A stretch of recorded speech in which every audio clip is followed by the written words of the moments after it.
Bueno, muy buenas tardes a todos. Me llamo José Luis Fernández Fernández y soy el director de la Cátedra de Ética Económica y Empresarial de aquí de la Universidad Pontificia Comillas, de la Facultad de Ciencias Económicas y Empresariales. Es un placer para mí darles a ustedes la bienvenida a esta mesa redonda.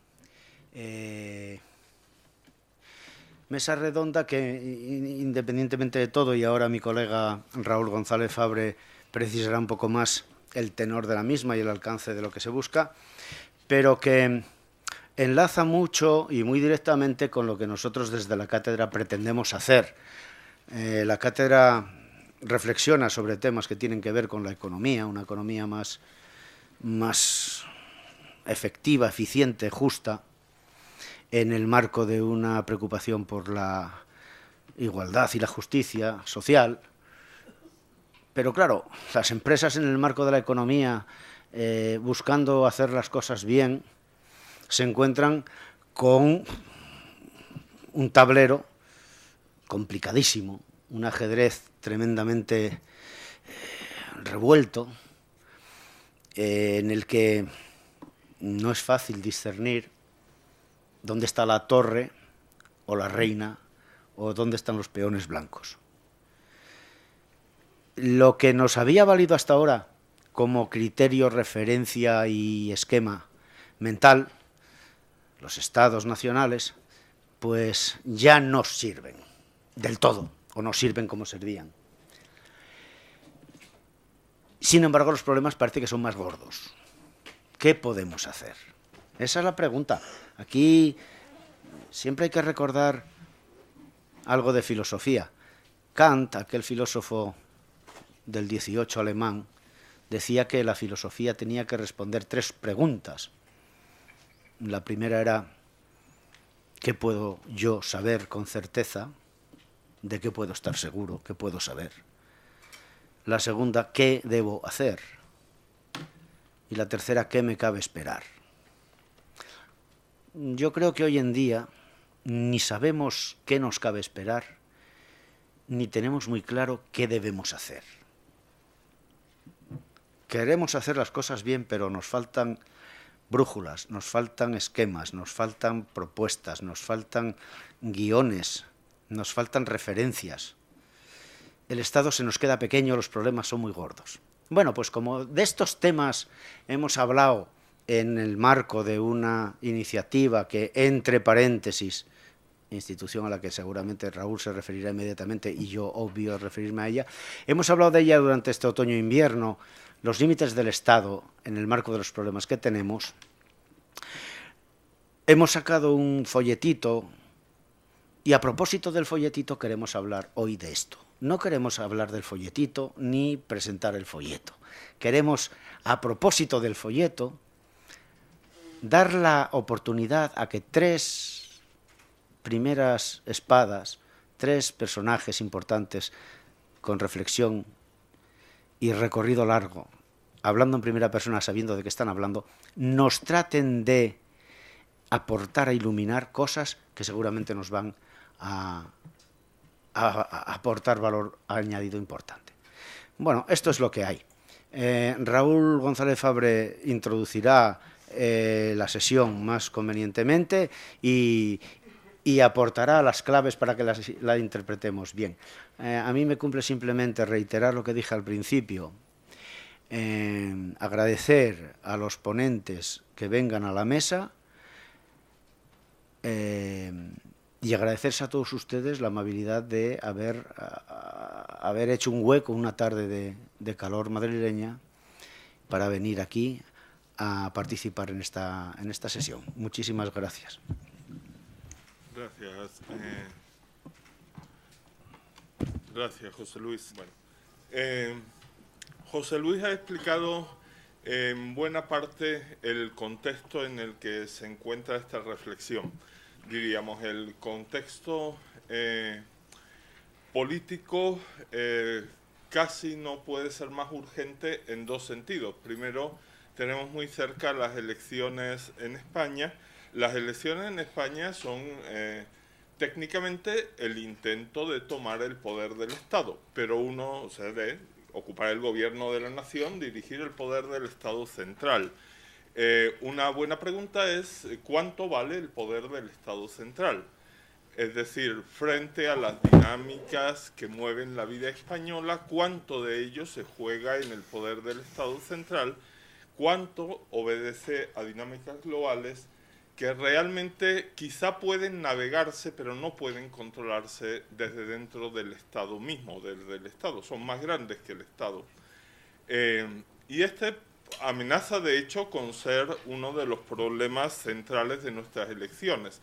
Es decir, cuántas de las promesas que se hacen en los programas, en las candidaturas, etcétera, son promesas realizables o bien en realidad se refieren a ámbitos de la vida nacional que son gobernados por dinámicas globales respecto a las que tenemos relativamente poco margen de maniobra.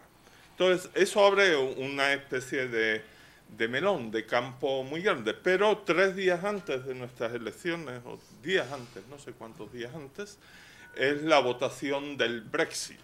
O sea, si la Gran Bretaña intenta llevar su vida por su cuenta o si tiene alguna posibilidad de llevar su vida por su cuenta o si debe unirse o mantenerse relativamente unida, como quiera que esté, pero está medio, a una entidad política más grande, tratando de que un barco más grande sea menos tambaleable por las tormentas globales. Entonces estamos en un tema que es un tema central de nuestro tiempo, y son las instancias políticas del tamaño del desafío que plantean las dinámicas globales. Sobre ese tema central tuvimos, como mencionó José Luis, a lo largo de los últimos meses un seminario cuyo título fue ¿Hasta dónde puede llegar el Estado? Las conclusiones las pueden bajar del website de Entre Paréntesis, que es una organización, una especie de pequeño think tank que hemos empezado los jesuitas en Madrid. Lo pueden ustedes bajar de ahí. Yo no voy a presentar el documento ni hablar de él, pero hemos estado discutiendo el tema y nuestra preocupación era esa. Y por eso organizamos esta mesa redonda. La mesa redonda es básicamente pues traer 3 personas de primera línea, no solamente en su conocimiento teórico de las cosas. En nuestro seminario había profesores de Relaciones Internacionales, de Derechos, personas de ONG, de think tanks, etcétera, ¿no? Pero inevitablemente había muchos académicos. Las personas que tenemos acá tienen una dimensión académica, en algunos casos muy notable, pero sin embargo lo que es más relevante de nuestro panel es que ellos tienen y han tenido en este momento, o sea, tienen en este momento, han tenido en el pasado las manos en la masa, por así decirlo. Entonces yo voy a hacer una muy breve introducción a cada uno. El currículum abreviado de cada uno quizás nos ocuparía hasta el fin de la sesión, no va a ser así, entonces va a ser el currículum hiperabreviado, consistente en decirles de dónde viene cada persona. El doctor Mayor Oreja, como ustedes saben, ha estado en la política, o sea, del mundo del que viene, del mundo de la política. Él ha sido ministro del Interior del Gobierno de España, vicepresidente del Grupo Popular en el Parlamento Europeo y ha tenido mucha experiencia en la política vasca, en la política nacional, en la política europea. Entonces, el sentido de lo que se puede alcanzar desde el Estado, de cuáles son las capacidades y los límites, no podía tener mejor representante. Hay muy pocas personas en España que hayan estado teniendo que lidiar el toro en todas las plazas, por así decirlo. Y don Jaime Mayor Oreja es una de ellas. Joaquín Estefanía es un periodista económico del diario El País, antes ha estado en otros medios, colabora también con la Fundación Alternativas y ha escrito un número de libros de divulgación económica sobre las grandes dinámicas económicas globales. En nuestro seminario discutimos la influencia de un par de esas dinámicas, que son las dinámicas propiamente de la competencia económica y las dinámicas financieras. Y encontramos que constituyen un verdadero desafío para la gobernabilidad de los estados, para las empresas, etcétera. Entonces, Joaquín Estefanía, desde su lugar, que no es la política, sino la prensa, la divulgación, la discusión de estos temas, pues puede aportarnos también al panel. Y finalmente, Juanjo Almagro viene del mundo de la empresa, ha sido director general de Mapfre, ahora es el director, presidente, no sé cómo se llama, ¿de DIRCE? Vicepresidente de UNICEF. Vicepresidente del Comité Español de UNICEF. ¿Y luego andas en DIRCE también? Lo fundé y lo presidí. Exactamente. DIRCE es la unión de los directivos que se dedican a responsabilidad social de la empresa. Entonces, Juanjo nos puede aportar la perspectiva desde el mundo de la empresa y ahora de las organizaciones internacionales. Este es básicamente nuestro panel. La dinámica del mesa redonda va a ser una cosa muy sencilla. Yo planteo una pregunta primero, cada uno de los tres panelistas nos contestan la pregunta desde su perspectiva, desde su experiencia. Planteo una segunda pregunta, hacen lo mismo, quizá unos 5 minutos cada uno para cada pregunta. Y finalmente damos un último turno de intervención a los panelistas para que reaccionen o comenten a lo que hayan podido oír a las otras personas. Después tenemos unos 15 minutos así de intervención de ustedes, pueden preguntar o quizás hacer un comentario. Yo recordaré que ha de ser breve y que ha de referirse a nuestro tema interesantísimo, comentar el debate de ayer, las elecciones de mañana, pero no vamos a hacer eso en este ámbito. Vamos a hablar del Estado frente a las dinámicas globales, lo que es un tema de relevancia electoral, pero no es el último diputado por Albacete, ¿no? Son dos cosas muy distintas. Vamos a terminar sharp, o sea, así a lo bestia, a las 8:30. Esa es la hora. Nuestro cronograma permite perfectamente llegar ahí e incluso que sobre tiempo, por ejemplo, para que yo haga estos comentarios que estoy haciendo y que básicamente aquí termina. Entonces, comenzamos quizá por la primera pregunta, que es una pregunta sencilla, es desde la experiencia tuya en el mundo internacional, desde tu punto de vista, ¿cuáles son las dinámicas más potentes con las que los estados nacionales encuentran más difícil lidiar? Es decir, ¿dónde está el ojo del huracán? ¿Dónde está la tormenta que el barquito debe navegar? ¿Cuál es tu opinión sobre qué es lo más difícil? Que siendo un soplo, un viento que viene de afuera, debe ser lidiado desde la instancia política del Estado Nacional, y o pueden nuestros panelistas sentirse libres para comentar la capacidad de acción de la Unión Europea al respecto. Es decir, tal vez se trata de una dinámica que políticamente no puede manejarse desde el Estado Nacional, pero que de hecho sí puede eficazmente manejarse desde la Unión Europea. Entonces el diálogo entre los estados, que es otra forma en que el Estado puede conseguir.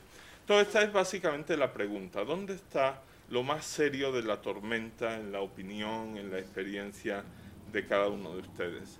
Yo quizá propondría que empezara Juanjo Almagro, luego Jaime Mayor Oreja, y luego la segunda pregunta pues empezamos por don Jaime, y así vamos haciendo, cada uno habla primero en un turno, segundo en otro, tercero. Pues buenas tardes y muchas gracias sobre todo al auditorio. Son horas de siesta, no de escuchar, pero fijaos lo que me pasó ayer, y es que yo estaba en casa y vino un cuñado mío que se llama Mariano y me preguntó qué iba a hacer hoy. Y yo le dije, bueno, mañana por la tarde tengo que ir a Comillas porque hay una mesa redonda interesantísima con Jaime Mayor y con Joaquín Estefanía y tal. Dice, ¿y de qué vais a hablar? Digo, mira, vamos a hablar de una pregunta que nos han mandado, y le leí la pregunta. Y la pregunta es, ¿Cuál es la más difícil de dominar desde los estados nacionales de las grandes dinámicas globales, tal como estos funcionan actualmente, o desde la Unión Europea, comunidad operativa en su situación actual, si prefiere adoptar esa perspectiva? Y me dijo mi cuñado, esa pregunta la ha hecho un jesuita. Te has caído con todo el equipo. Digas lo que digas, quedará fatal. Y bueno, entonces yo, con el permiso de Raúl, me puse a la tarea y dije, vamos a pensar en las grandes dinámicas globales, porque además de pediros que de verdad entréis en la página web y estudiéis el resumen ejecutivo de lo que ha sido el seminario a lo largo de los últimos meses,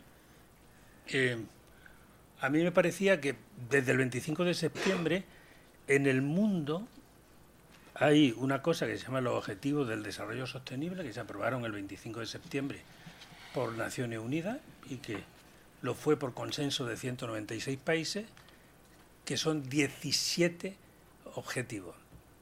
Y como los mandamientos se encierran en 3, estos 17 objetivos. El primero es la lucha contra la pobreza extrema, el segundo es la desigualdad y la injusticia, tratar de acabar con ella, y el tercero es el cambio climático.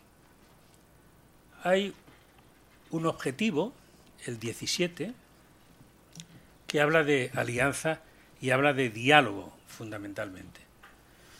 Y a mí me parece que por eso es interesante una mesa como esta, en donde vamos a ser capaces de dialogar. Y hoy, que se cumple el 30 aniversario de la muerte de Borges en Ginebra, uno tiene que recordar su poema Los Conjurados, ¿no?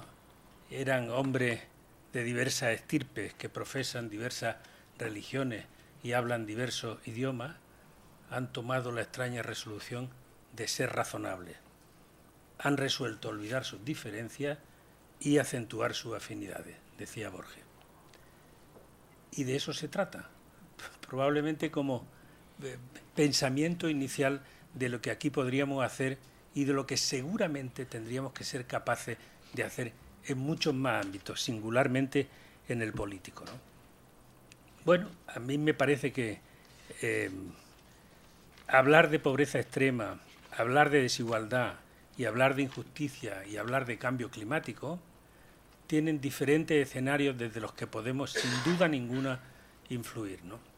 Bien, es verdad que los seres humanos estamos en este momento, si tenemos alguna certeza, en la propia certeza de la incertidumbre, porque no sabemos qué va a pasar o qué va a dejar de pasar, ni siquiera cómo podemos solucionar los problemas que se nos plantean, y que en el fondo, amparados por una especie de crisis eterna que no se va a acabar nunca, y a la que tantas veces se ha referido Joaquín, yo creo que podríamos rodearla de la necesidad de ese diálogo, esta necesidad de algo que no se recoge de manera directa en los objetivos del desarrollo sostenible, pero es la posibilidad de establecer algún tipo de gobernanza financiera mundial. Y digo de gobernanza financiera mundial que fuese capaz de una u otra forma, por ejemplo, de acabar de una vez por todas con los capitales offshore. Yo creo que el Boston Consulting hace algunos días presentó su estudio y ha subido el dinero que hay en los países que tienen la posibilidad de ofrecer financiamiento offshore a 10 billones de dólares, ¿no? Frente a los aproximadamente 76 billones que representa el PIB mundial. Bueno, de una u otra forma tendríamos que pensar que esos 10 billones de dólares en algún momento tendríamos que ser capaces, y yo creo que ahí hace falta singularmente voluntad política, y no solo voluntad política de cada uno de los estados, sino una voluntad política global, para que desapareciesen de una vez por todas esos paraísos que muchas veces son escapes en donde se refugian dinero proveniente de las más abyectas actividades, ¿no? La gobernanza mundial es algo que hemos venido repitiendo durante mucho tiempo, pero que al final nadie acaba de ponerse de acuerdo en cómo hay que hacerlo y cómo debe de hacerse. Y frente a esa gobernanza mundial a la que me refería, la necesidad naturalmente de luchar contra la pobreza o la necesidad de luchar contra la desigualdad o la necesidad, y yo creo que los acuerdos que se firmaron en París son extraordinariamente importantes contra el cambio climático. Parece que de una vez por todas nos ponemos de acuerdo en que deberíamos ponernos de acuerdo, que yo creo que es el principio de cualquier diálogo. Pongámonos de acuerdo en ponernos de acuerdo sobre las cosas que tendríamos que hacer. Naturalmente en Europa tenemos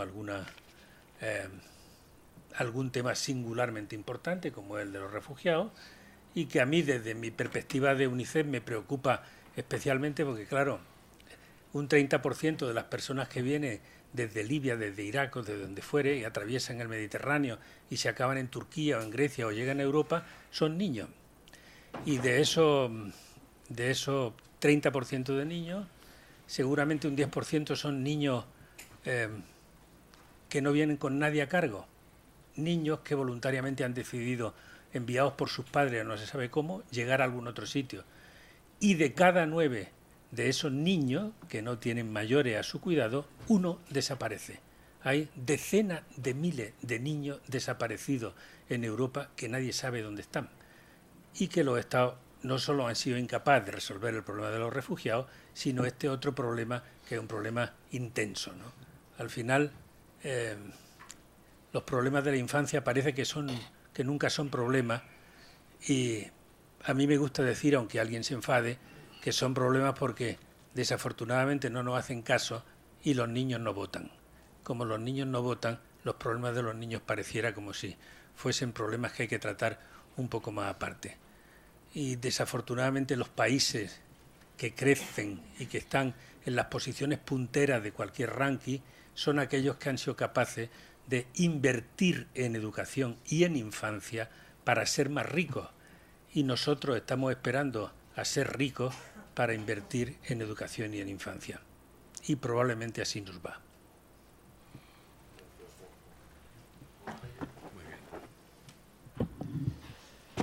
Pues muy buenas tardes, muchas gracias. Gracias por la invitación para participar en esta mesa redonda, y trataré de ajustarme a los 5 minutos para que luego podamos hacer un intercambio de puntos de vista, ¿no? La pregunta que se plantea es: ¿cuál es la dinámica global más difícil de dominar desde los Estados o desde la Unión Europea en nuestras sociedades occidentales? La respuesta es la misma en la Unión Europea que en los Estados nacionales.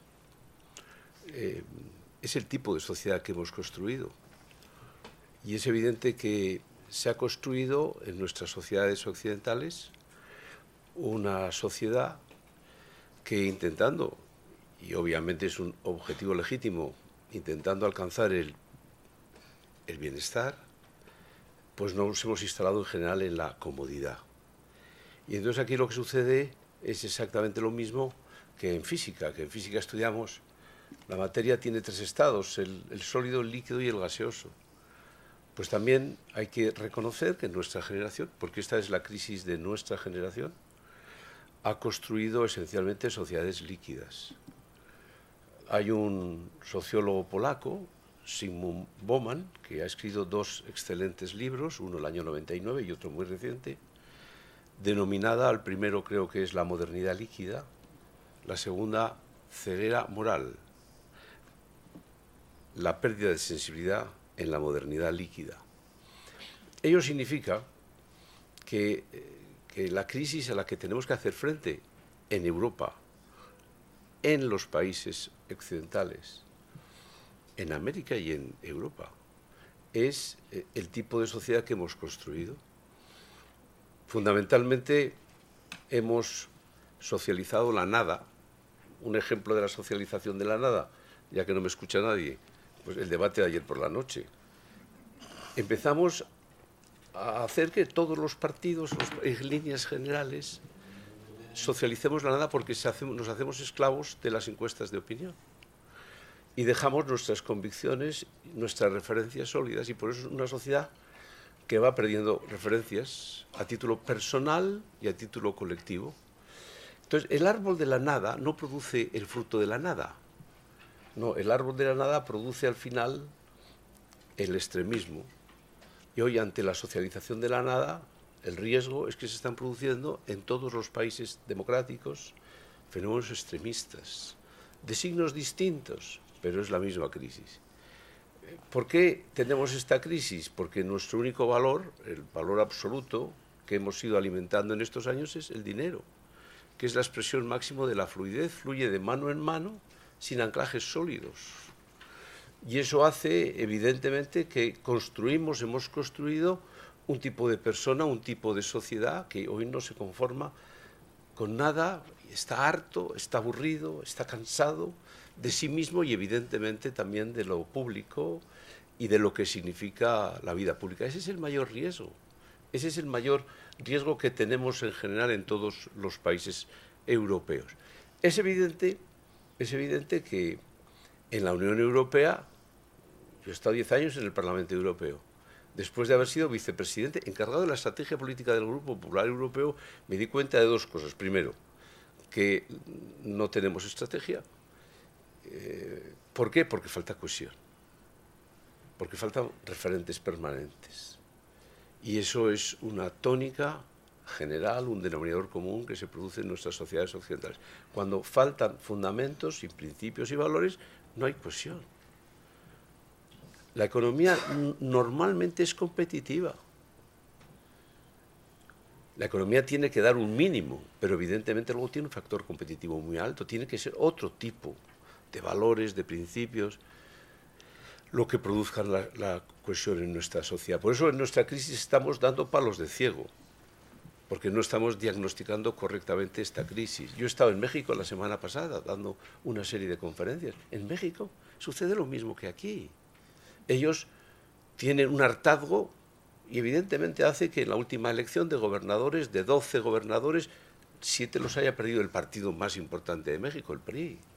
Pero es que en Austria se han producido unas elecciones y se ha producido una situación de respuesta extrema. Y es evidente que, no voy a hablar nada en España de lo que está sucediendo, pero en cualquier caso, lo que es evidente es que esa falta de cohesión extrema las posiciones. La nada produce posiciones extremas. En algunos países hacia la extrema derecha y en otros hacia la extrema izquierda. La crisis es la misma, no está solo en el modelo, no está en las instituciones solamente, no solo está en la economía, no solo está en la política, está en la persona. Y esa es la dificultad principal para abordar los retos del futuro que tenemos por delante. Eso significa, que ya hablaremos luego, eso hace más difícil la solución. Ojalá estuviese en las instituciones o en el modelo, porque cambiando el modelo, cambiando a los políticos, cambiando a las instituciones, pues la crisis se resolvería. Pero es una crisis más profunda que está en el corazón de los europeos, está en el corazón de los españoles, está en definitiva en la persona. Por eso es una crisis total. Por eso yo no veo institución que no esté en crisis, porque la persona es el denominador común que está en todas las instituciones. Esa, en mi opinión, es la dinámica global más difícil de combatir en la fecha de hoy.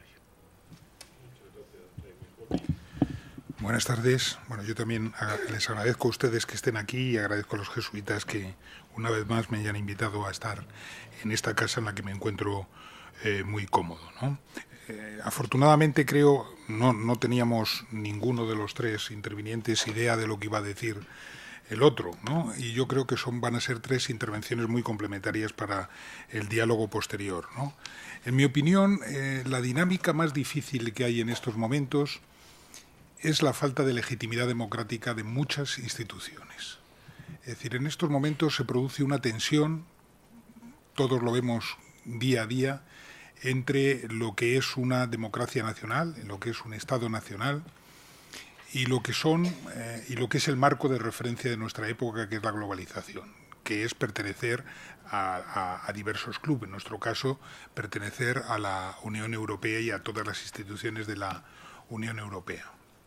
Hace ya algunas décadas, un economista del Fondo Monetario Internacional creó el concepto de formaciones G, es decir, el G2, el G5, el G7, el G20, todas estas instituciones que de vez en cuando, 1 o 2 veces al año, se reúnen para intentar arreglar los problemas del mundo, ¿no? Ahora la institución que los dirigentes de todo el planeta han constituido como centro de atención es el G20, los 20 países más ricos del mundo o más importantes del mundo, que se reúnen para resolver los problemas económicos y los problemas políticos. El G20 es una formación que no ha elegido nadie, que se coopta entre ellos, que no cuando un país asciende y otro desciende en importancia, no sale de ese G20, sino que se acumulan unos a otros, de tal manera que el G20 en estos momentos está formado por 22 o 23 países, a pesar de que se siga llamando G20.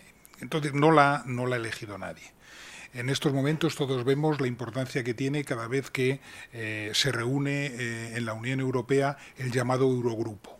Es decir, los ministros de Economía y Hacienda, el próximo miércoles hay un Eurogrupo que va a tratar de Grecia, que se reúnen para determinar cuáles son los problemas que tenemos y las formas de arreglarlos. Pues bien, el Eurogrupo es una institución que no aparece en ningún tratado de la Unión Europea. Se ha creado también ex novo, es decir, y nadie sabemos exactamente cómo.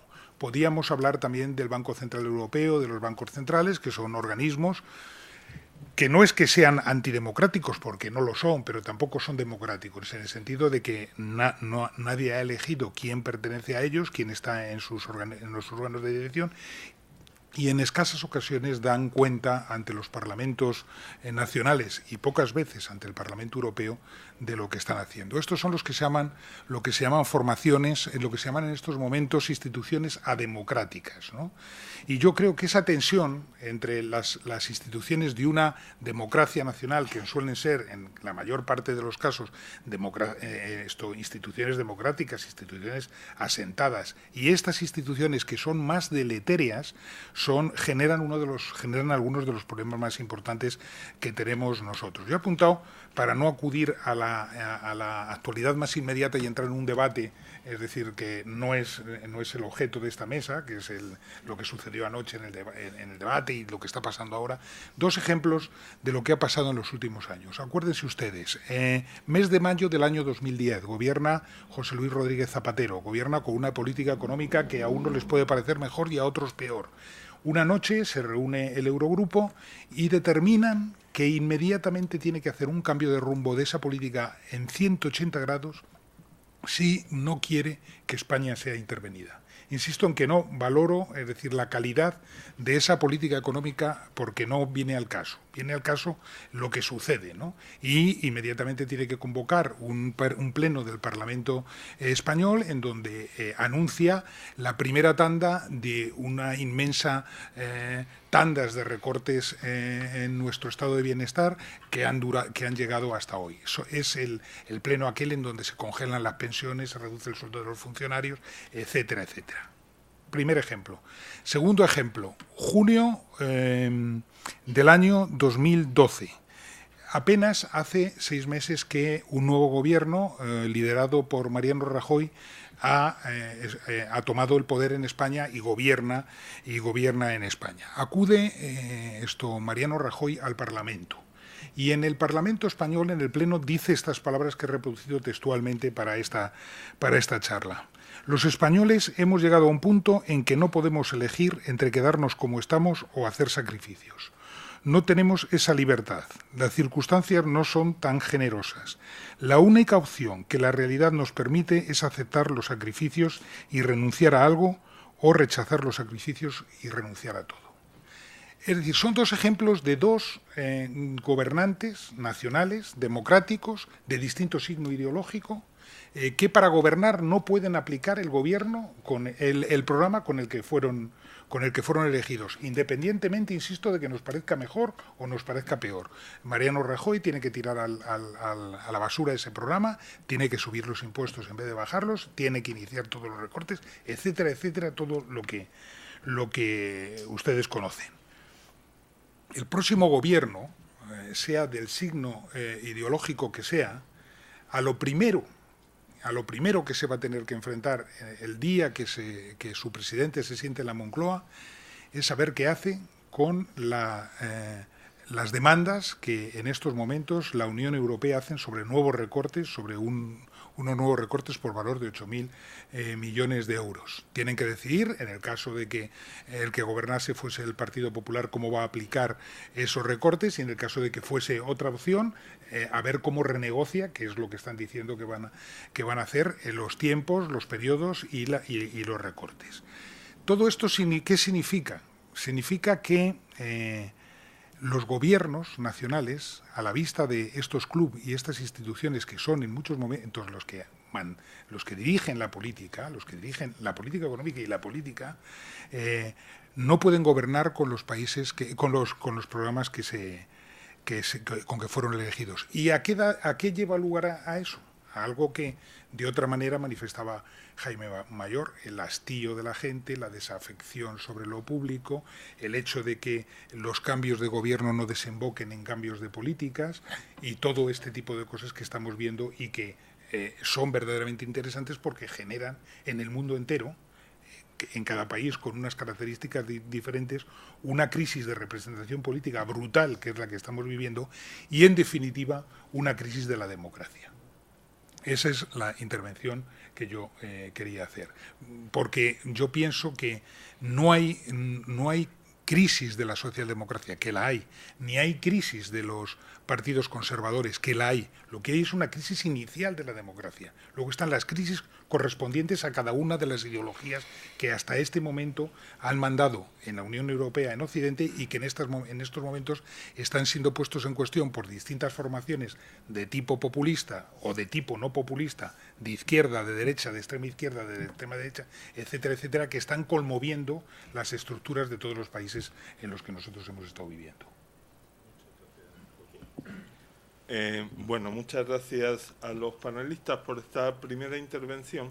La segunda pregunta que yo tengo para plantear es una pregunta que ustedes deben sentirse libres de darle un giro u otro, porque en realidad a partir de las respuestas a la primera pregunta, o sea, ¿dónde es que está la tormenta? La segunda pregunta es ¿qué se puede hacer desde el Estado Nacional para navegar, modificar, para qué esa tormenta? Pero evidentemente la respuesta puede ser muy distinta y puede ir en distinta dirección según se piense que es el punto crucial. Es decir, según la idea que uno tenga de la tormenta, así pensará. El Estado Nacional es capaz de contribuir a resolverla, es él mismo un problema y debe ser superado, o tal vez debe hacer esto o lo otro.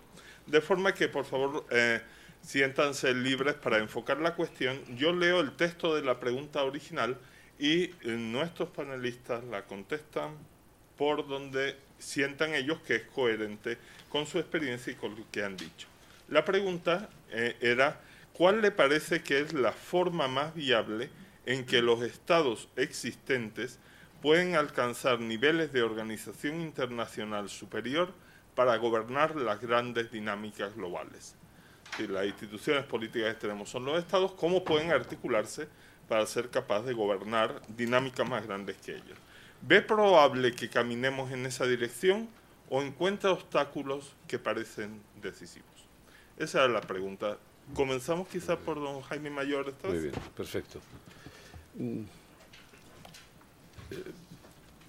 Primero partiré de un, no digo de un dogma, pero sí de una posición que yo tengo muy enraizada en mis convicciones, ¿no? La Unión Europea esencialmente significa la dimensión mínima para que nosotros, españoles, alemanes, franceses, italianos, existamos en el mundo.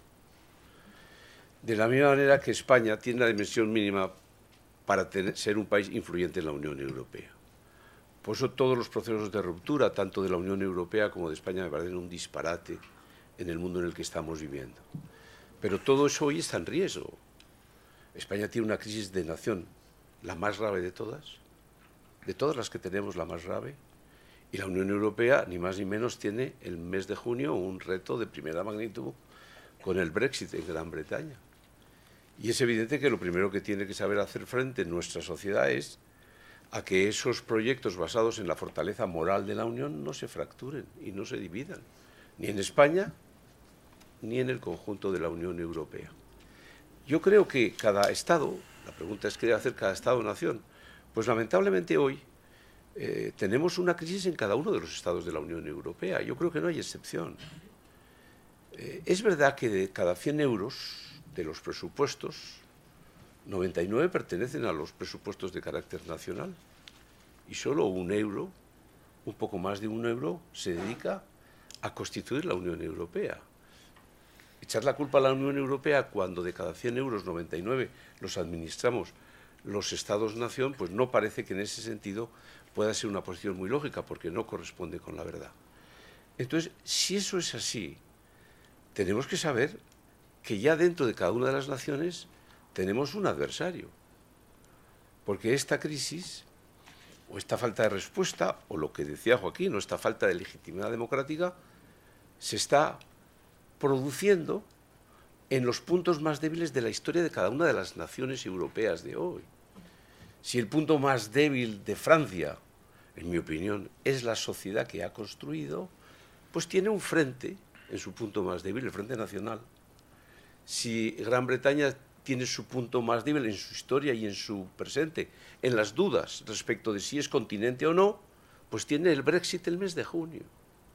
Si Alemania tiene su punto más débil siempre en un exceso, obsesión de control, de poder, pues es evidente que le están surgiendo, como se ha demostrado en las 3 últimas elecciones de los estados, le está surgiendo la extrema derecha o el extremo antiislamista o la extrema antiinmigración.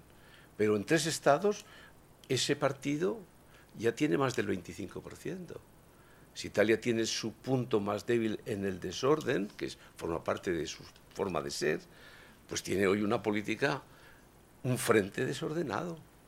Y es evidente que en España, sin hacer más consideraciones, como tenemos una crisis de nación como punto más débil, pues evidentemente siempre está ese riesgo del frente populista nacionalista, que es el primer reto que va a tener que hacer frente. Está claro que luego hará falta una gobernanza mundial, como decíamos, o decíais, pero el primer riesgo que va a tener cada nación es un frente que le está surgiendo en el corazón de su sociedad. Y es lo que va a tener que hacer frente, porque esos frentes pueden ser o advertencias o gobierno. Si son gobierno, en mi opinión, hará mucho daño a la nación en la que se produce. Y esos son riesgos reales que hoy tenemos encima de la mesa, en cada una de las naciones. Por eso yo creo que lo primero que tenemos que hacer frente es a la dimensión, a la gravedad de la crisis de nuestra generación. No es una crisis con artículo indeterminado, es la crisis con artículo determinado, es la crisis de nuestra generación o incluso de nuestra civilización. Y en mi opinión ese es el primer reto al que tenemos que hacer frente. Entender y comprender la gravedad del diagnóstico de la situación. A mí por todo eso me han dicho que soy una especie de pesimista, pero es verdad que yo ahora me estoy quedando como un optimista, viendo lo que estoy viendo después de un cierto diagnóstico desde hace años de la crisis que se nos venía encima de nosotros. Muchas gracias. Joaquín. Bueno, es complicado, claro. ¿Cuál es la reacción que podría asumir un gobierno nacional para resolver estas dinámicas, para resolver lo peor de estas dinámicas globales? Claro, es un poco contradictorio responder a esta pregunta con mi intervención anterior, ¿no? Cuando he llegado a una primera conclusión de que en muchas ocasiones da igual lo que ocurra porque se trata de elegir entre la Coca-Cola y la Pepsi-Cola, ¿no? Y sin embargo no es así. Es decir, yo creo que los gobiernos, los estados nacionales tienen autonomía, todavía mantienen autonomía para hacer cosas. Es verdad que muchos de los esquemas en los que tienen que trabajar nos vienen dados por nuestra pertenencia a Europa, al mundo occidental, a las Naciones Unidas y a todos los clubes que nos hemos dotado para convivir con otros países y otros ciudadanos del mundo. Pero todavía tenemos mucha autonomía para reaccionar. La autonomía consiste en saber si es mejor invertir en educación que en armamento, en sanidad que en seguro de desempleo, en pensiones para los mayores de edad o en los jóvenes que no se han incorporado todavía al mercado de trabajo. Y ahí es a donde funcionan las distintas alternativas y ahí es a donde se establecen las diferencias entre unos partidos políticos y otros. Es decir, que hemos perdido un cierto grado o un gran grado de autonomía y de independencia, pero todavía conservamos alguna que tenemos que utilizar. No utilizarla sería dramático, ¿no? Hay un economista, Thomas Friedman, que dice que los países occidentales, y fundamentalmente los países europeos y los americanos, nos hemos autoimpuesto una camisa de fuerza dorada. Es dorada porque no es la camisa de fuerza que tienen los países pobres o los países en desarrollo, que no es dorada. Tiene que ver con las cosas que mencionaba el vicepresidente de UNICEF cuando hablaba de los objetivos del milenio. Nosotros tenemos otras condiciones de vida, ¿no? Pero es verdad que nos hemos autoimpuesto esa camisa de fuerza que implica que tengamos que gobernar y que tengamos que vivir en una determinada dirección. Cuando uno se aplica esa determinada camisa de fuerza dorada, normalmente lo que sucede es que la economía mejora y la política encoge. Es decir, nos viene bien como consumidores, nos viene mal como ciudadanos. Lo que ha sucedido en los últimos años es que la política ha encogido y la economía también ha encogido. Y también hemos entrado en crisis. Y entonces es cuando nos hemos dado cuenta que tenemos puesta esa camisa de fuerza que no nos permite movernos, ¿no? Pero muchos de los problemas que estamos viviendo ahora ya estaban incubados hace mucho tiempo en nuestras sociedades, ¿no?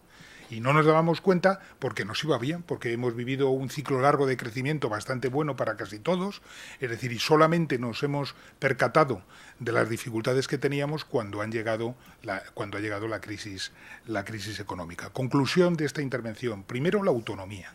Primero, manifestar que hay que reivindicar la autonomía de los Estados para discutir en qué vamos a invertir, en qué vamos a gastar, cómo vamos a vivir y qué modelo de sociedad queremos. Y en segundo lugar, es muy importante reivindicar una idea, que es otra forma de hablar de la gobernanza económica o de la gobernanza mundial o como queramos llamarle, una idea que hace ya muchos años manifestó, no todo ha sido malo en la Unión Europea, ni mucho menos, un presidente de la Comisión Europea que se llamaba Jacques Delors, ¿no? Que dijo, para arreglar los problemas económicos que vamos a vivir en el futuro, y en el momento en que él determina eso no había ninguna crisis económica, tenemos que crear un Consejo de Seguridad Económica del mismo modo que el Consejo de Seguridad que existe en estos momentos en las Naciones Unidas para resolver los problemas bélicos.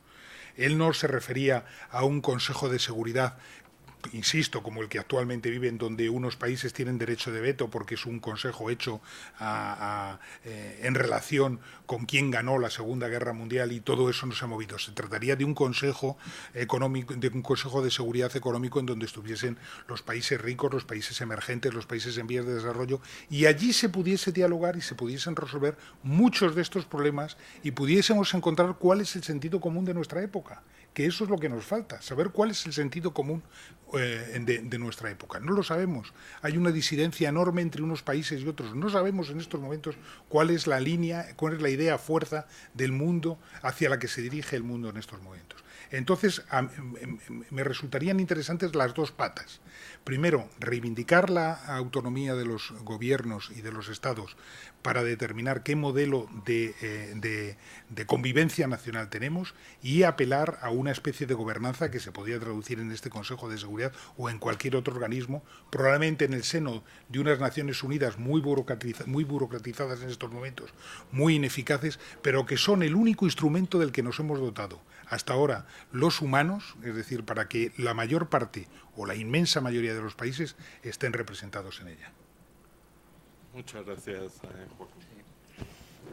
Decía Joaquín en su primera intervención que había una falta de legitimidad democrática de muchas instituciones y esa idea de otra forma la recogió ayer en un artículo que yo recomiendo que lo leáis, que publicaba en El País, El problema es negar la realidad, y que empezaba diciendo: la negación sistemática de la realidad es el origen de la crisis de representación política que existe en algunos países europeos, entre ellos España. Probablemente y recordando a los clásicos, Séneca dijo en alguna ocasión que debíamos de decir lo que se debe y hacer lo que se dice.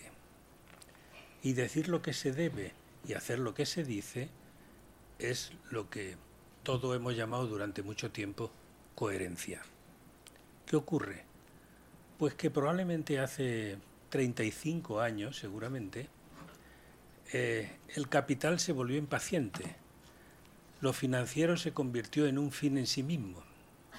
El dinero llamó al dinero y todos convinimos que el becerro de oro al que teníamos que adorar era aquel en el que permanentemente nos podríamos hacer ricos, ¿no? Y eso, que de una u otra forma lo recogió Zygmunt Bauman cuando hablaba de una sociedad líquida, después lo ha recogido más gente, ¿no? Steiner hablando de la época de la irreverencia, o Tony Judd hablando de la época del olvido, porque, como decía el pobre Tony Judd, que murió en el verano del 2010, esta egoísta estilo de vida contemporáneo no es cosa de ahora. Es que hace 25 o 30 años, o 35 años, había una cosa que se llamaba cultura del trabajo, cultura del esfuerzo, cultura de la decencia, que muchos de nosotros aprendimos y tratamos de poner en práctica. Pero cuando el dinero empezó a mandar, y empezó a mandar desaforadamente, insisto, y se convirtió en un fin en sí mismo, cuando el capital se volvió impaciente, mucha gente se volvió indecente. Mucha gente. Y hablo fundamentalmente de dirigentes de toda clase y condición, ¿no? Y cuando alguien se vuelve indecente, naturalmente deja de ser coherente. Y cuando, desafortunadamente, como dice Joaquín Estefanía, la negación sistemática de la realidad se instala entre nosotros, llega la desafección. Y la gente deja de creer en las instituciones, porque las instituciones no le resuelven el problema. Y no solo deja de creer en las instituciones, sino que empieza, y esto es un imperativo social ahora mismo en el mundo, a exigir transparencia, cuando seguramente lo que tendríamos que ser es capaces de buscar la confianza. Al final la transparencia es una obligación cuando uno maneja dinero público o dinero privado en nombre de otro. No es una humillación, aunque muchas veces los dirigentes consideren que es una humillación ser transparente. Insisto, es una obligación ser transparente. Y a partir de ahí, pues probablemente tendríamos que ser capaces entre todos de reflexionar qué es lo que tendríamos que hacer, porque seguramente en el futuro el modelo debería ser un modelo articulado, en donde pudieran coincidir sin estorbarse la autonomía del propio Estado, que todavía tiene competencias para hacer montañas de cosas, con un área empresarial que a mí me parece singularmente importante y a la que tendríamos que exigir a las empresas que fueran capaces de comportarse de otra forma, sin olvidar aquello de que quien tiene el poder tiene la responsabilidad. Y hoy, de las grandes economías del mundo, probablemente, si hablamos de las 100 primeras, 50 o más son empresas, y después del ámbito social.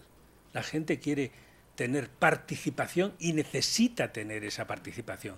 Y en ese modelo articulado yo creo que podemos todavía tener algo de esperanza, sin olvidar que cuando hablamos de temas globales, por favor, tenemos todavía unas Naciones Unidas a las que tendríamos que darle una vuelta y seguramente desde esa vuelta tratar de lograr que temas que nos importan a todos, temas que nos interesan a todos, temas que darían respuesta a las exigencias ciudadanas de los 7.200 millones de seres que somos en este mundo, alguien tiene que controlarlo. Y alguien tiene que hacer posible que lo financiero deje de ser lo más importante, para olvidar aquel famoso poema de Benedetti, ¿no? El dinero no tiene desperdicio. Pues probablemente no tenga desperdicio, pero deberíamos empezar a pensar en otras cosas, ¿no?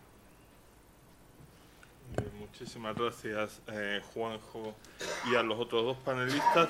Bueno, la última ronda con ellos no tiene preguntas, es meramente libres comentarios a lo que otros de los participantes hayan dicho Y si se les quedó alguna idea en el tintero y les ha venido a la cabeza escuchando a los demás, pues también vale. Empezamos por Joaquín. Sí, bueno, yo tendría algunas cosas que decir para complementar, ¿no?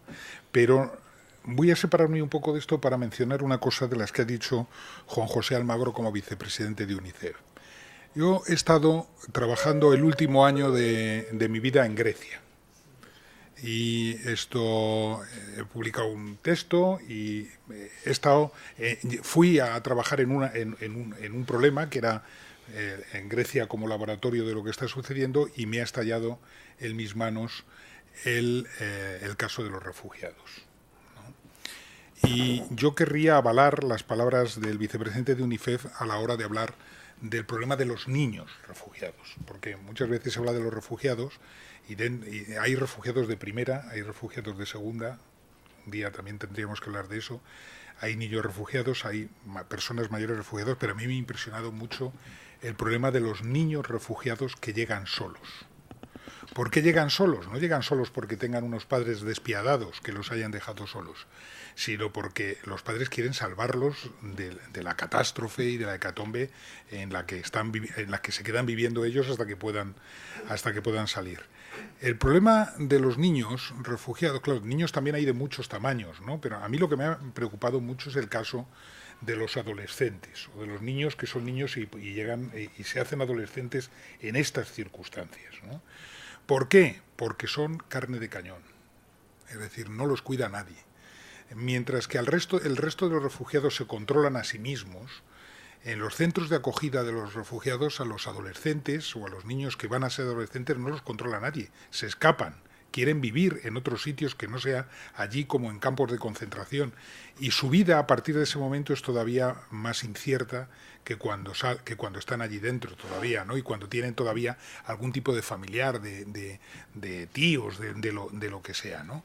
¿Qué es lo que sucede en estos momentos? Pues efectivamente nadie sabe exactamente qué número de niños desaparecidos hay, pero se menciona que hay 10.000 niños desaparecidos en un año, en prácticamente un año o en un año y medio, ¿no?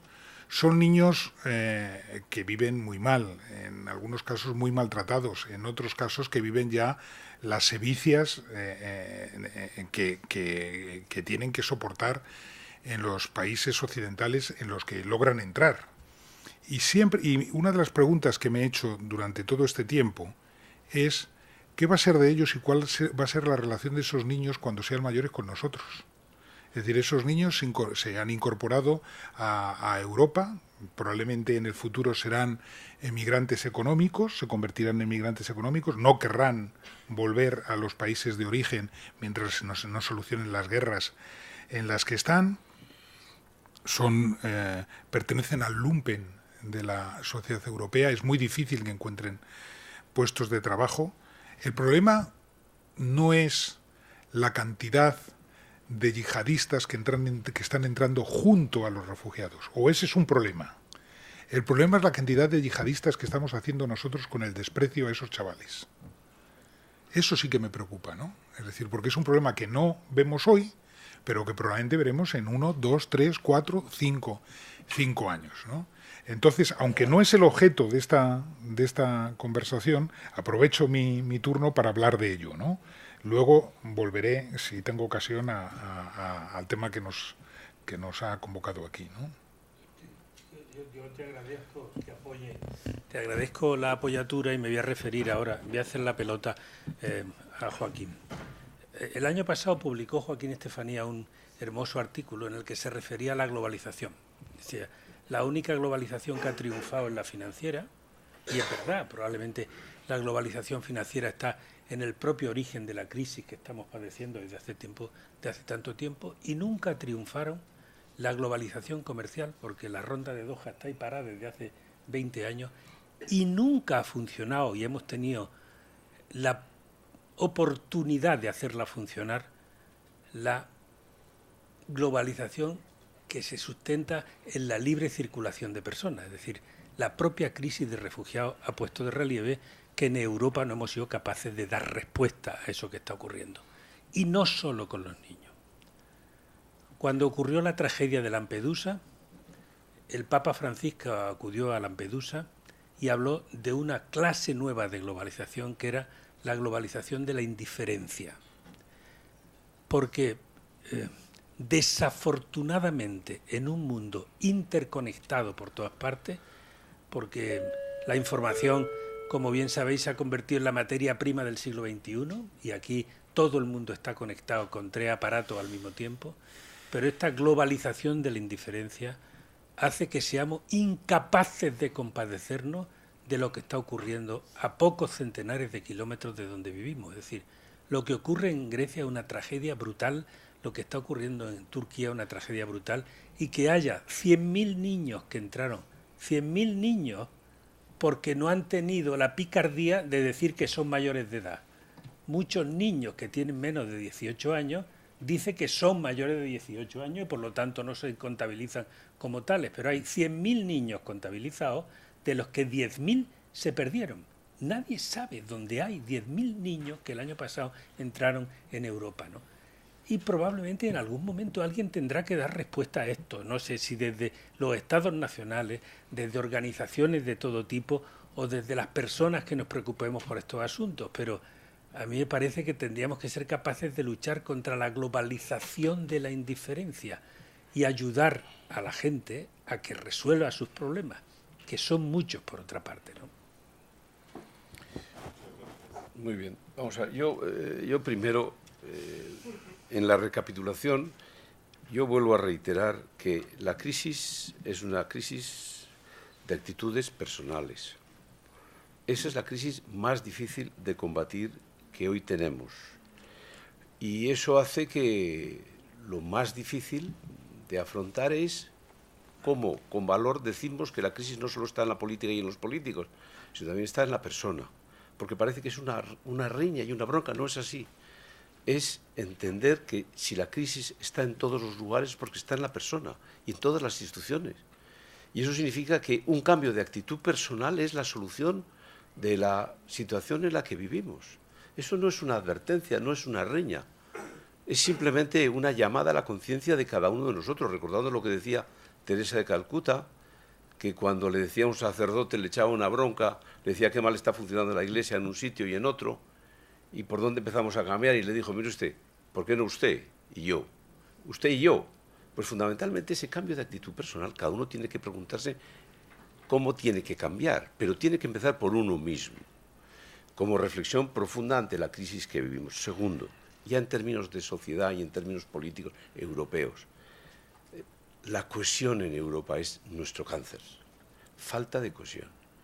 La grieta terrible entre conservadores y progresistas, excesiva, que fundamentalmente hace que haya un debate permanente, sin que nos demos cuenta que esa grieta, esa fractura, esa división en el seno de nuestras sociedades está favoreciendo la barbarie, el extremismo dentro y la violencia fuera. Y luego lo que hace falta es también que se tenga esta voluntad de algunos de hacer una sociedad post, pero basada y fundamentada en la eliminación de las referencias de las sociedades cristianas. Ya sabemos que todos los europeos no somos cristianos, ya lo sé, pero sus raíces sí lo son. Entonces esa obsesión ahora de que en todos los temas haya una sociedad post, que consiste esencialmente, obsesivamente, en destruir los valores que han sido referencias permanentes en nuestras sociedades a la hora de la vida, a la hora del matrimonio, a la hora de lo que significan el sentido de la propia familia, ¿no? No hay manera de convivir. Yo creo que deberíamos encontrar la manera, sin que tengamos esa sensación de obsesión para destruir unos valores y unas referencias permanentes. Respecto de lo que tiene que hacer la Unión Europea, cuando cayó el muro de Berlín, entendió que tenía que favorecer su cohesión en términos políticos y quiso hacer una constitución. Hizo un esfuerzo político, que es lo que hay que hacer cuando hay que buscar cohesión en la sociedad. Y fracasamos. No fuimos capaces de consensuar una constitución, que fueron sustituidos por sucesivos tratados, el último de Lisboa. Pero nos refugiamos luego en la economía. En el propio Parlamento Europeo, en los 5 primeros años, yo tuve la sensación de que había más política. A los siguientes 5 años, la economía, la crisis no, que éramos incapaces de cohesionar políticamente la Unión. Nos faltaban referencias comunes, nos sobraban deseos de ganar al que no piensa como nosotros, de crear una sociedad post sobre las sociedades que tenemos delante de nosotros. Y respecto de lo que significan los refugiados, es evidente que es una tragedia, pero yo diría, nos equivocamos si creemos que el tema de los refugiados es una política de extranjería, que está en función del asilo o la extranjería que dé un signo u otro. ¿No? El origen, hay refugiados porque hay barbarie en algunos lugares del mundo, y la sociedad civilizada, la sociedad occidental, no sabe estar. No hay que estar en guerra, pero hay que estar presente. Cuando en Libia no está presente la cultura occidental, hay refugiados. Pero creemos que hay que resolver el tema de los refugiados solo en las fronteras europeas. Error. Lo que pasa es que en esa cultura de la comodidad nosotros hemos desaparecido de los sitios más difíciles del mundo. Y entonces tenemos refugiados, pero no creamos que se resuelva el tema solo con una política de extranjería en un signo y en otro. Hay que ir a los puntos de origen, donde la barbarie crea refugiados. No se puede hablar de los refugiados sin saber la extrema violencia con la que se persiguen a los cristianos, esencialmente, en muchos países. Entonces, nuestra civilización tiene que hacerse presente allí. Si no, el liderazgo de la cultura occidental será sustituida. Y esa es otra reflexión que quería, como antes he dicho, o como ha dicho antes Joaquín, complementar a las visiones que se acaban de producir. Muchísimas gracias a los tres. Vamos a abrir un pequeño turno de participación del público. Como es obvio, basta con mirarme a mí. A uno le gusta siempre mucho oír su voz. Entonces, mientras nuestros ponentes han mantenido una disciplina germánica con los tiempos, hay un cierto peligro de que nosotros no lo hagamos al intervenir. Lo que yo les voy a proponer es que tomemos 2 o 3 preguntas del público, quizá 4. En general pueden ir dirigidas a alguno de los panelistas, pero ellos no las van a responder separadamente.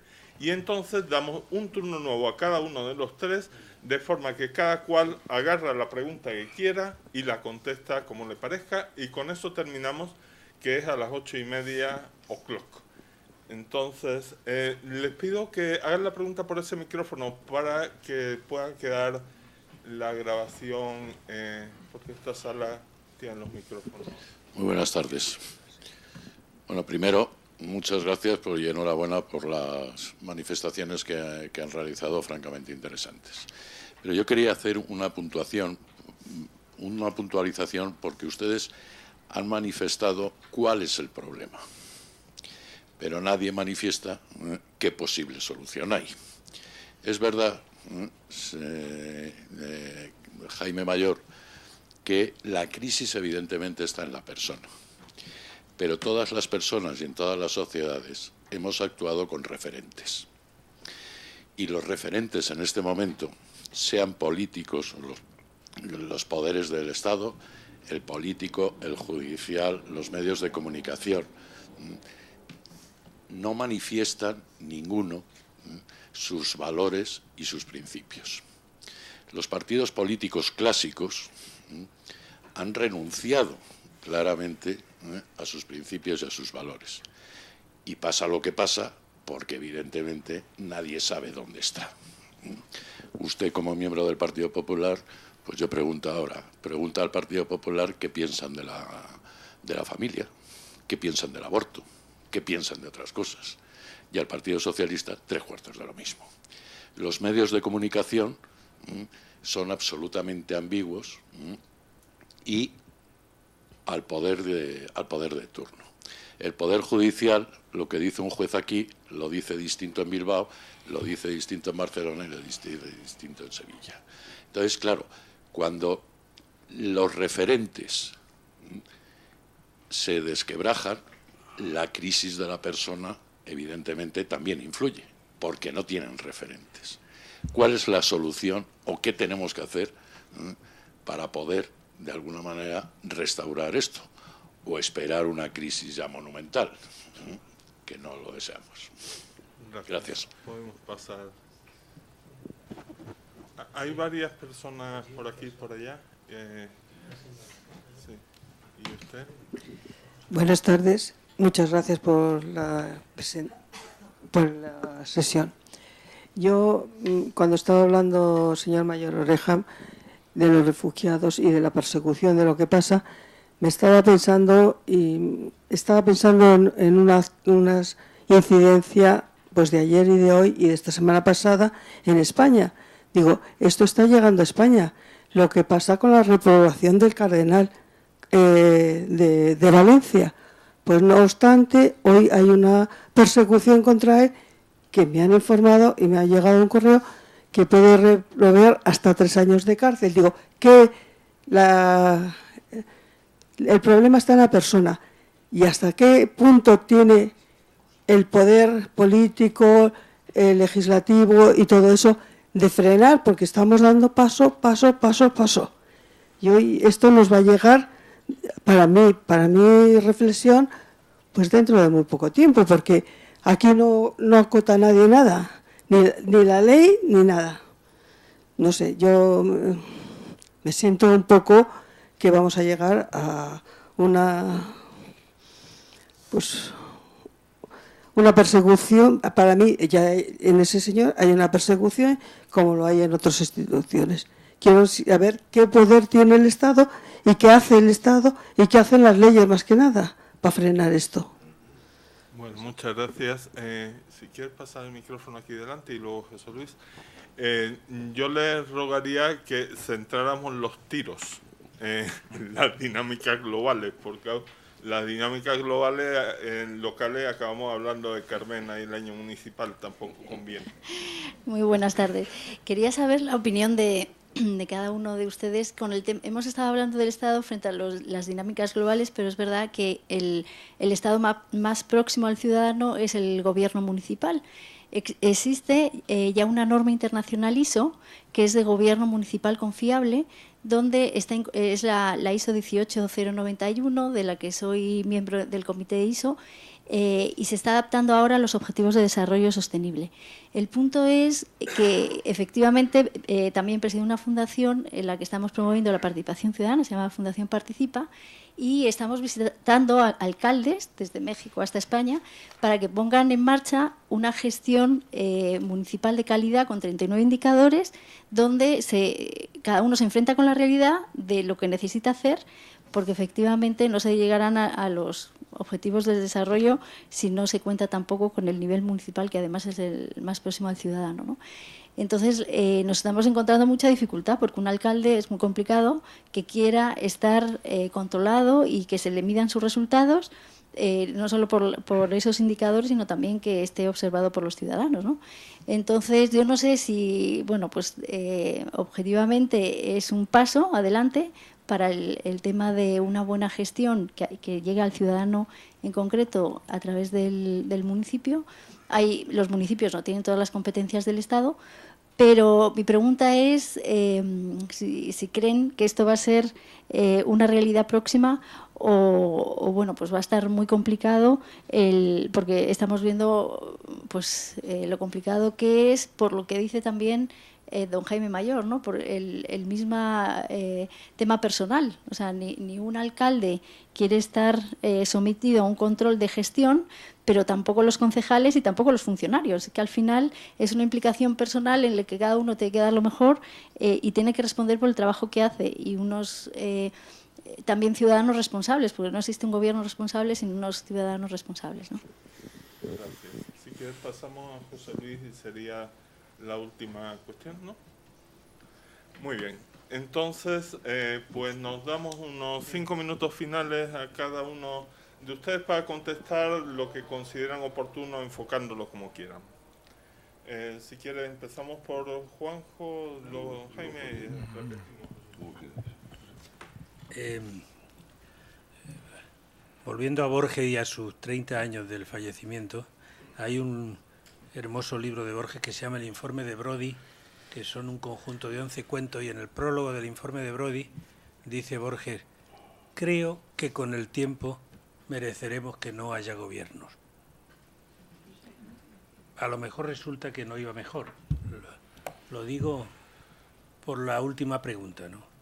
La cuestión no es que los alcaldes o los concejales o los gobernantes en general no quieran. Yo creo que querer tienen que querer, porque estamos en un régimen democrático sometido a una regla, y yo creo que el imperio de la ley nos alcanza todo. Otras cosas es que no le guste. A eso me refería yo antes cuando hablaba de este imperativo social que ahora es la transparencia, y que en el fondo todo el mundo quiere que se conozca todo lo que se tiene que conocer, cuando probablemente nadie tendría que exigir, sino que la obligación de todos los gobernantes, insisto, gobernantes empresariales, gobernantes políticos, tendría que ser dar cuenta de todo lo que están haciendo en cualquier momento. Insisto, no es una humillación, es una obligación, y a eso tenemos que estar en un régimen democrático, ¿no? Y claro, que hay una renuncia, y alguien lo preguntó, a determinados valores, evidentemente. Cuando el capital se volvió impaciente y el dinero mandó en todo, resulta que confundimos progreso con velocidad. Y cuando uno confunde progreso con velocidad, empieza a buscar atajos, y normalmente por los atajos te puedes despeñar, incluso puedes llegar tarde o no llegar nunca, ¿no? Claro, esta es una sociedad en la que hemos perdido muchos de esos principios, ¿no? A mí me gusta hablar de lo que hacemos en mi tierra, que es Úbeda, en donde trabajamos estilo olivar, que es dando frutos sin hacer ostentación de flores. Vamos a ver si somos capaces de trabajar y de trabajar desde principios que parecía que habíamos olvidado y que nunca deberíamos olvidar. Si hace falta una revolución en España y en buena parte del mundo, es la revolución ética. No hay otra revolución necesaria. Bueno, muy bien. Vamos a yo, en esta reflexión final y tratando de contestar alguna de las preguntas, empezaré diciendo, antes yo me he referido a lo que es una sociedad líquida. Una sociedad líquida es una sociedad sin anclajes, sin referencias permanentes. Bueno, una sociedad líquida nos hace más cómodos, favorece nuestra comodidad, pero al mismo tiempo está favoreciendo nuestra inseguridad. Yo creo que cada día vivo más cómodamente, pero cada día tengo más inseguridad.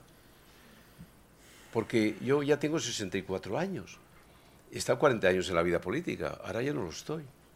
Pero hoy tengo muchas más dudas que las que tenía hace 20 años. Mis propias referencias permanentes se ponen mucho más en duda que hace 20 años. Me estoy haciendo viejo probablemente, pero no es esa solo la razón. Es porque una sociedad líquida va arrastrando todos los cimientos y todas las convicciones que tenemos. Y por eso estamos hoy más inseguros. Por eso tenemos más temor que antes, por el tipo de sociedad que hemos construido. El problema que tenemos además es que en las etapas de crisis no hay liderazgos. Porque la historia de Europa nos demuestra que en los años 30, es decir, los años de la crisis, no hubo liderazgos. Nadie recuerda más que los totalitarismos, pero liderazgos democráticos en los años 30 no los recordamos. Recordamos solo los liderazgos en las tragedias, tanto en el lado de los vencedores como en los derrotados. Adenauer pues fue un líder entre los derrotados y fue un líder. Hubo liderazgo. Y Churchill en la amenaza de los nazis. Y fue otro líder, como pudo ser en un momento determinado De Gaulle o los fundadores de la Unión Europea, de Gasperi, Schuman, Monnet. La Unión Europea no hubiese existido nunca en los años 20, en los locos años 20, cuando vivieron por encima de sus posibilidades, ni en los años 30, aquellos años de la crisis. No, los hubo después. Entonces, lo que yo quiero decir es que cuando hay un déficit de liderazgos, porque no solo es que no falten personas, es que la gente no quiere liderazgos, porque la gente, muchas quieren simplemente ganar más dinero todos los meses y vivir más cómodamente, y no demanda liderazgos. Pues cuando hay un déficit de liderazgo público, cada uno de nosotros, cada una de las instituciones en las que tenemos algo que decir, debe dejarse liderar más por esos valores que en el conjunto de la comunidad están, en mi opinión, en crisis. Y por eso tenemos que entender que vivimos un ciclo de la historia que se está repitiendo. Ojalá no terminemos, espero que no terminemos como terminemos en el anterior ciclo difícil de la historia, de los 20 a los 30 y de los 30 a los 40. Pero es evidente que tenemos que entender y comprender que un ciclo se está terminando. Y es el momento más que nunca para tratar de comprender y entender lo que nos sucede en nuestro país y lo que sucede en el conjunto de nuestras sociedades. Si no llegamos a hacer un diagnóstico correcto de lo que nos sucede, seremos incapaces de hacer frente a lo que nos va a suceder en el mañana. Bueno, desde una forma distinta de pensar que Jaime Mayor, voy a decir lo mismo. Él tiene 64 y yo tengo 65 años. Y yo creo que esta es la crisis de nuestra generación. Para nosotros, Europa fue la utopía factible, la posibilidad de no tener que matarnos en el futuro como nuestros abuelos se tuvieron que matar, ¿no? Y eso es lo que en estos momentos hace a Jaime Mayor más inseguro y a mí más incierto. Yo tengo una incertidumbre enorme. Yo estoy amortizado, pero pienso mucho en mis hijos y en mis nietos, muchísimo, ¿no? Cuando acabó la Primera Guerra Mundial, los ciudadanos de toda Europa dijeron jamás, nunca más. Y 20 años después volvían a reproducir los mismos problemas. Después de la Segunda Guerra Mundial nos dotamos de una especie de contrato social, de una forma que era nuestra forma de convivir. Es decir, era un contrato social muy implícito, muy laxo, es decir, que consistía básicamente en que los más ricos se seguían llevando, digamos, la parte más fuerte de la riqueza y de todo eso, pero nadie se quedaba atrás. Es decir, nadie se quedaba atrás. Los demás teníamos derecho a un empleo, a un sueldo, a seguir mejorando, a mejorar nuestra capacidad de vivir. Eso es lo que se ha roto justamente. Ese contrato social, la desigualdad inmensa que hay en estos momentos, que mencionabas tú con el informe de Boston Consulting, ¿no? Es decir, los ricos siguen cumpliendo su parte, siguen llevándose su parte de contrato social y el resto no. Y ahí es donde estamos nosotros con nuestros problemas, ¿no? Y yo soy también, como decía mi compañero, muy pesimista en estos momentos. Insisto, cuando pienso en el mundo que estamos dejando a nuestros hijos y a nuestros nietos. Yo creo que sí hay referentes, pero los referentes son muy malos.